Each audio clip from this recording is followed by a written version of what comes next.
Good morning, thank you for joining me. I hope everybody's well today. It feels like a long time since I've sat in this corner, and now I'm looking at the background. I feel like I've got it wrong. I need to readjust. Yes, that's more like it, isn't it?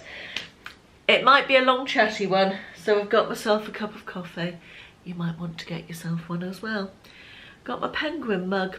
Penguins in the Arctic, because despite the fact it's the 2nd of August as I film this, it looks very much like winter out there. So I say that at the beginning of every video, don't I? I can't stop talking about how awful the weather is. I really can't. I'm here today to do a video which is a collab with my friend Jack Parrish. Now, you may or may not have heard of Jack. He has a small YouTube channel. I know Jack through the reselling community. He is also a reseller of ladies' clothing and other bits and pieces like myself. And Jack makes videos about reselling, and he's recently done a series on, he bought a house and renovated it, and it's absolutely beautiful. It's an absolutely fascinating series. I really enjoyed that. He also does some luxury unboxings and some little haul videos and bits and pieces, and I would absolutely love it if you could go over and watch his video. We're going to answer the same 10 questions. I'm going to link his video in the description box and also in the top pinned comment. So if you could go over, watch his video, give him a thumbs up and leave a comment, that would be absolutely brilliant. I'm trying to get him to the monetize. His YouTube channel is really good, but he's not monetized yet. He hasn't quite got enough subscribers to be monetized, and which means earning a little bit of money from his YouTube videos. And I'd love him to get to that stage. He really deserves it. He works so hard. He graduated from university the same year as my son William. They're the same age, and he's then been working for the last year as an architect, as well as reselling as a side hustle, and also making YouTube videos, and also doing this house renovation for the last year. He's a real hard worker. He also loves to travel, Jack, and just go and give him a watch. He's an all-round good egg, is Jack. So if we could get him to the stage where he's monetized, that would be just amazing. I'd be so happy for him. Anyway, Jack, like me, likes a little bit of luxury when he can get it. And so we decided to do a video along the lines of if money was no object. I've recently finished binge watching Succession. I'm a little bit late to the party. I know, the 4 series of Succession, which was absolutely the best thing I've watched on television for years, hands down. And if you don't know about it, it's about a family of media power brokers, I guess you call them, and they are unbelievably rich beyond anybody's wildest imaginings. You know, they're not nice people either, but that's another story. But it made me start thinking, just imagining being rich to the tune of, you know, hundreds of millions, and what you would do with it and how it would change your life. And this was what gave me the idea for the video, and then Jack and I got our heads together and we came up with a set of questions around that, with a little bit of help from ChatGPT as well. Right, I need a quick sip of coffee, and then without further ado, we'll get into the 10 questions. The first question is, if money was no object, what charitable cause would you support and why? And I suspect that a lot of you can guess what my answer to that is going to be. I think my charities of choice, purely because I have personal experience of them, would be 1, dementia charities, because my father has advanced dementia and it is a wicked disease. There have been some breakthroughs recently with treatments to slow dementia that are slowly getting licensed. Too late for my father, but I feel like we are on the edge of breakthroughs with dementia, and it's a real, but dementia feels like it's a pandemic in itself, and to be able to give significant amounts of money to research in the field of you know, either a cure or better treatments for dementia would be an amazing thing. It would feel like money really well invested for the other families' future, so they don't have to go through what we're going through as a family. The other cause that is close to my heart is cancer. My best friend died of cancer when we were both 16, and that has left an I think there's not a family that hasn't been touched by cancer, you know, in the world probably. But yeah, that left a lasting little piece of my heart taken away, you know, as you can imagine. And of course Ashley's dad died of cancer about 15 years ago now. Sorry, the doorbell just rang and I had to run down the stairs to see the postman. I think I pretty much answered that question, but yes, again, with cancer, it would just feel like the biggest privilege to be able to give significant amounts of money to improve the situation and the suffering, really. Question number 2 is, if money was no object, where in the world would you choose to live and why? I think I definitely have multiple homes.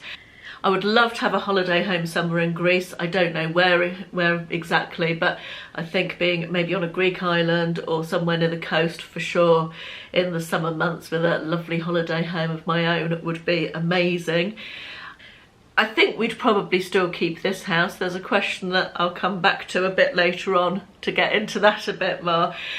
But also the area of the Jurassic Coast, the Dorset and Devon Jurassic Coast is beautiful, and I'd perhaps like a home somewhere like that. And also I'd like a little pied-à-terre, shall we say, somewhere in London, because our son now lives in London, and it would be lovely to have somewhere so we could go and visit him a little bit more often and have somewhere that was sort of a home away from home there. So I think London, Greece, and either this house or somewhere in throughout Dorset and Devon would be my locations of choice in which to base myself. Question number 3 is, if money was no object, what type of home would you build and where?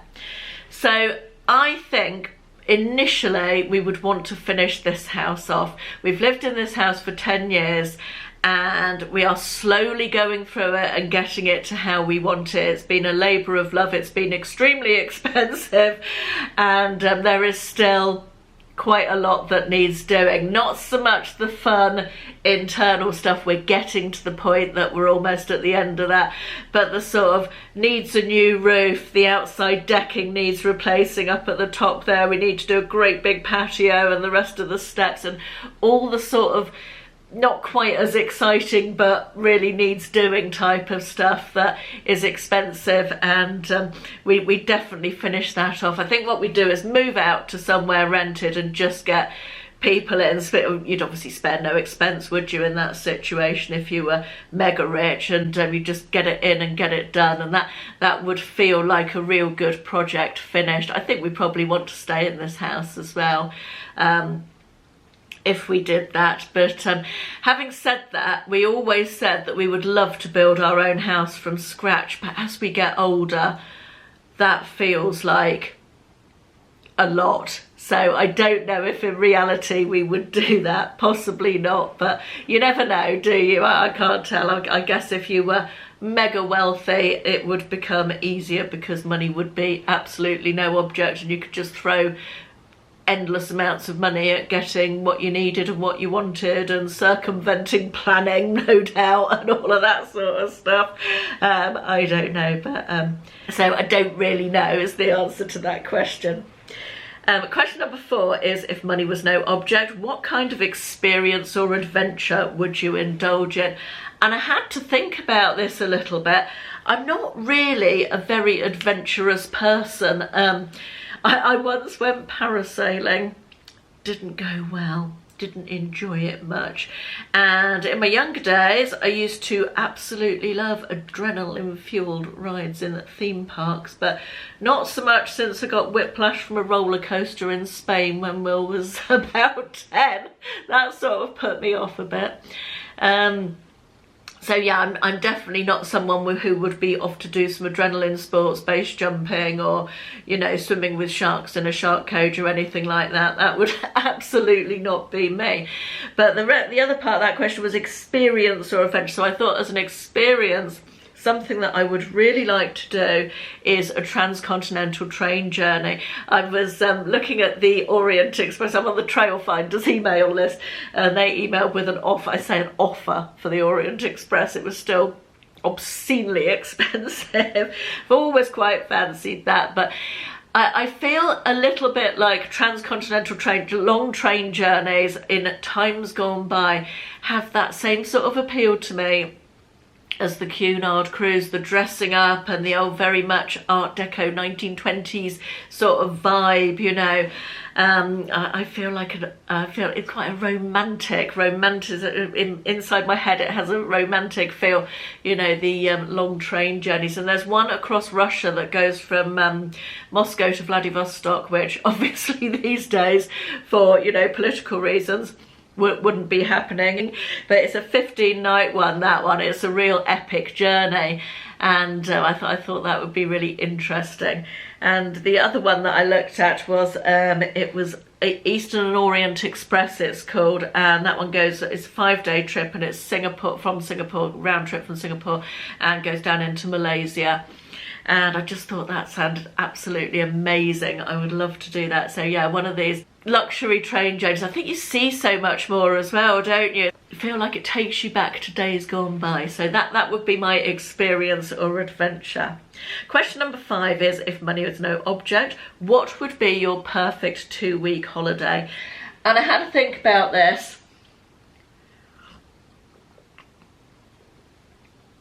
You know me, I'm a sun chaser. Nothing makes me happier than lying on a beach or round a pool in the shade, reading my book with a cocktail in my hand.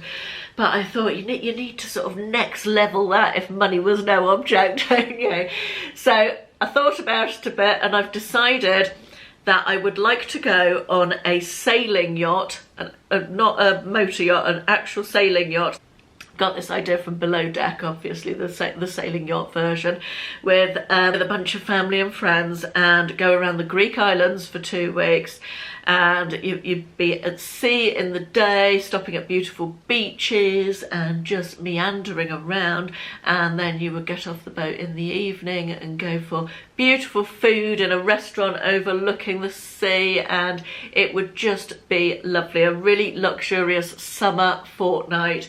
Obviously you've got your whole crew on the boat as well, so they'd be providing cocktails and lovely food and everything whenever you wanted it, and water sports and all of that stuff. So that sounded really nice to me. I thought I could really get on board. See what I did there with that. The next question we had, number 6, was, if money was no object, what would your plan for 6 months of travel be? And again, I thought this one took a little bit of thinking about. I've always said I quite fancy a world cruise. I did a world cruise when I worked on the ships. My first trip actually on board the ships was doing the 3-month world cruise from Southampton, round trip down to Sydney and back. And I thought I might like to do that as a passenger, but I actually think we'd probably be a little bit bored if we did that. And I think 6 months is quite a long time to be travelling, isn't it? So I thought my sort of 6 months of travel would be city breaks, intersperse. Obviously I'd be flying between all these places in a private jet, very nice private jet, probably not my own one, because I believe renting one is better value for money, although whether you care or not, if you were rich to the tune of billions and billions, I don't know. Yeah, so I'd intersperse city breaks with more relaxing, sort of beachy, relaxing type, you know, luxurious 5-star week in the Caribbean type thing. Maybe a little bit of cruising in between some of that, but yeah, city breaks. I'd like to go and see cities that I haven't seen that are still on my list. Let me think which ones are there. I'd like to revisit Vancouver. I'd like to go to Melbourne in Australia. I've never been there. I'd like to go to Brisbane as well. I'd like to go to Toronto. I've never been to Toronto. I'd like to go to Chicago. I've never been there. I'd like to go to Washington. I'd love to revisit Singapore. We've already talked about Singapore, haven't we? And possibly Tokyo as well. Next question is, if money was no object, what would your winter holiday destination be? Well, you know me, I'm a big fan of hot weather. It would be the Maldives. When we were doing family holidays with my parents and my brother and his family, which we were so lucky to do, we did it from when William was 5 right through till he was 19, I think. So every year we went on holiday, and we're lucky enough to go to the Maldives 5 times. And we used to holiday in towards the end of October half term, and it was so nice going on holiday when the weather was grotty here and going to the sun. It was just lovely. So yeah, my winter holiday destination of choice, if I was living in the UK, would definitely be to go somewhere hot. That having been said, I think if I was looking to go and see snow and that sort of thing, and cold weathery type place, I think I could do worse than Switzerland. I've never been to Switzerland. It looks lovely, and yeah, I'd be happy to go and spend a bit of time there. But definitely winter holiday destination, I think, would probably be the Maldives for me. The next question is, and all my questions have defaulted back to number 1 in my list. Obviously I had a computer glitch there, so I think it's number 7. No, I think it's number 8 actually. If money was no object, which historical artefact would you buy and why?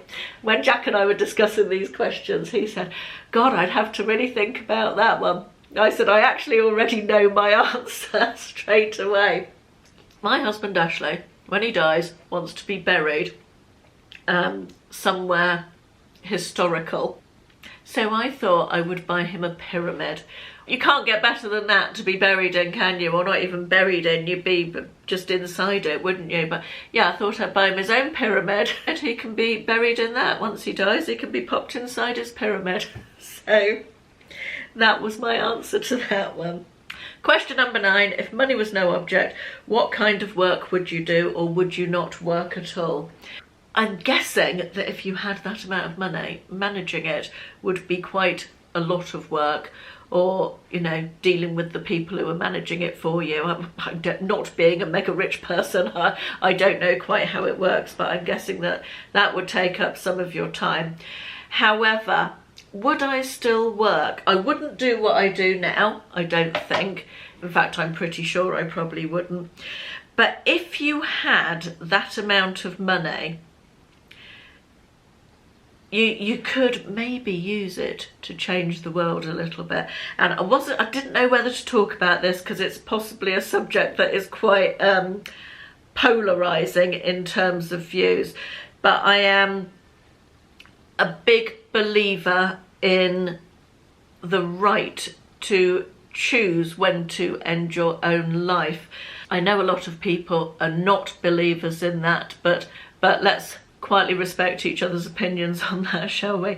And I think if you had untold riches, you perhaps would be in a position to change law and advocate for big change like that in a more meaningful way, whether that's lobbying the government or funding lobbying groups, or I don't know exactly how it would work, but I know that with great riches come great power, don't they? And to be able to be in a position to do something, try and change legislation for the good in order to enable people to have more control over their own lives, I think for me could only be a good thing. And I think the movement for assisted dying and euthanasia is something that other countries are far ahead of us, and I would like to see us having the same rights without having to go abroad. I think my views on this have been very much influenced, more so since my dad has had dementia, and seeing the quality of life that people are having to live through. I don't want to get into it too much, but yeah, to be able to spend time and money possibly doing something to, and it doesn't have to be that, you know, I feel like if you had that untold wealth, anything that you were passionate about, you would be able to perhaps influence change. So yeah, that's what I think I would do with my time and my money in terms of work, possibly. The final question is a bit less heavy, a little bit less heavy. It is, if money was no object, what kind of gifts would you buy for your family and friends? And I quite often say when talking about money is that the most important thing that money buys is freedom. It gives you freedom of choices in so many different ways, and I would want to buy the gift of freedom for my friends and family, whether that be freedom from having a mortgage or freedom from worrying about how they're going to feed their family that week, or freedom from, I don't know, anything that makes people worry about how they're getting, you know, that ties them down to anything that ties people down to doing stuff that maybe isn't what they want to be doing. And that all sounds a bit ethereal, doesn't it? So I think the best gift you can give someone if you have untold amounts of wealth is to give them some freedom to live their lives in the way that they want to live it. So give them money to enable them to do that, I guess. But you could do fun things as well, obviously, and you would do, like I was talking about, when I go to the Greek islands on my sailing yacht, go take all my friends and family with me. So but you'd obviously bring your friends and family along for the ride, wouldn't you, for the experiences, because that's what matters in life at the end of the day. It's not so much about the money, it's about the people you've got around you. And I think that's quite a good thought to end on, isn't it?